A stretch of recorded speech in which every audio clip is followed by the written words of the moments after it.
In this video, we're going to learn how to create forms using HTML. Forms are very important. You would need a form to log into your Facebook account.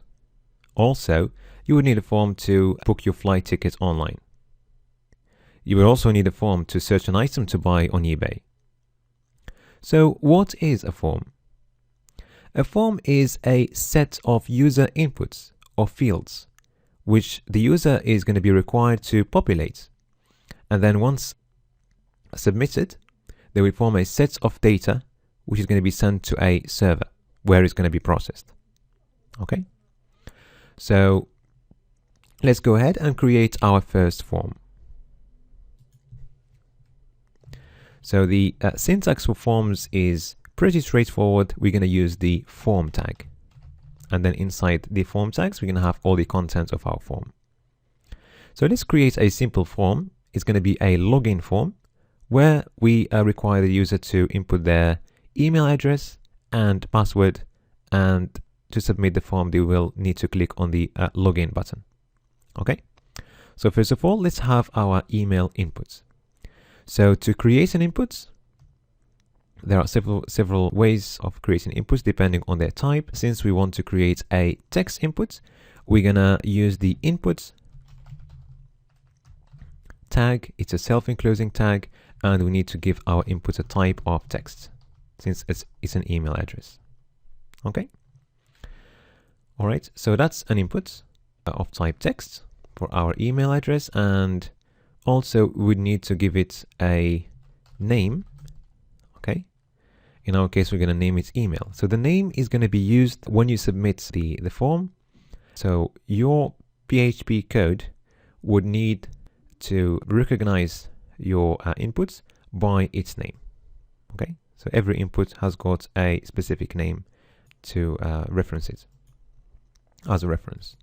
Okay, so let's add another input quickly. I'm going to go back to the email input to add some more attributes in there, but for now let's just create our password. So we're going to use again the input tag, and this time the type is going to be password, and we can also give it a name, and we can name it password. Okay, so to submit our form we're going to need another input, and this time the input is going to be of type submit. Okay, so we've got our form. Now it's pretty simple. Now to submit the form, we need to give our form a method. Okay, so there are a couple of methods we can use. I'm going to explain later in the PHP chapter the difference between each of them, but for now let's go for the get method. Usually we don't use the get method when we have a password input, but I'm just going to use it for now to show you how the form is submitted. So if I click on submit after inputting something in there, so let's write an email here, for example, and let's just write input some password. Now if I submit the form, you will see at the top there, you can see that we've got our website address, and then we've got a question mark, and then we've got all the inputs names. So email first, okay, and we've got the email there, okay, and we've got the password, and we've got the value that we have used for the password. So the reason why we're seeing this is because we use the get method. Okay, I just wanted to show you an example of a form submission, but normally you wouldn't use the get method for a password, okay, because you don't want the password to show up in the address bar. Okay, so now we have created our form. Let's just complete it and add some more attributes to our inputs. So if we go back to the email address, we can add a placeholder to our email. Okay, so if you want to give the user a hint saying that this is this is supposed to be the email, we're just going to add a placeholder there, and we can write email, and now you can see a placeholder in there. Okay, and same thing for the password. We can add a placeholder, and we can call it password. Okay, also you can give your field a size, okay, using the size attributes, and we can set that, for example, to 30 pixels. And same thing for our password. And set that to 30 pixels as well. Okay. You can limit the number of characters that the user is allowed to input in the fields using the max length attributes, and we can set that to 100, for example. Okay, and the same for the password. You can try that and say max length is, for example, 30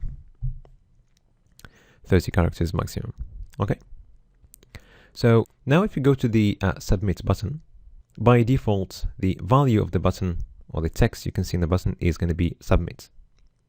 But you can change that if you want by giving it a value, and we can set that to login. Okay, and now we can see the login text in there. So that's our simple login form that we have created to get introduced to forms. There are a few other things we can add to our form. Before we finish, let's add something else. I'm going to add a label to the email password inputs. Okay. To do that, we're going to go before the inputs. Okay. And create a label using the label tag. And we can write, for example, email. Okay. And we need to link the label to the input using the for attributes. But we're going to need to add another attribute to our input. And this attribute is going to be an ID. I'm going to call it email. So the ID is different from the name. So the name is going to be used by PHP to recognize the inputs, okay, in the PHP code, but the ID is usually used either to link your input to the label, and later on you will see how you can use ID to do some CSS and decoration, okay? But for now, we're going to need to use an ID to link the label to the inputs, okay? Okay, and the same thing for the password. I'm going to create a label, and we're going to call it password, okay? And we need to link it to the password inputs. So we're going to give our password inputs an ID as well of password, and the same ID will go in the for attributes of our label.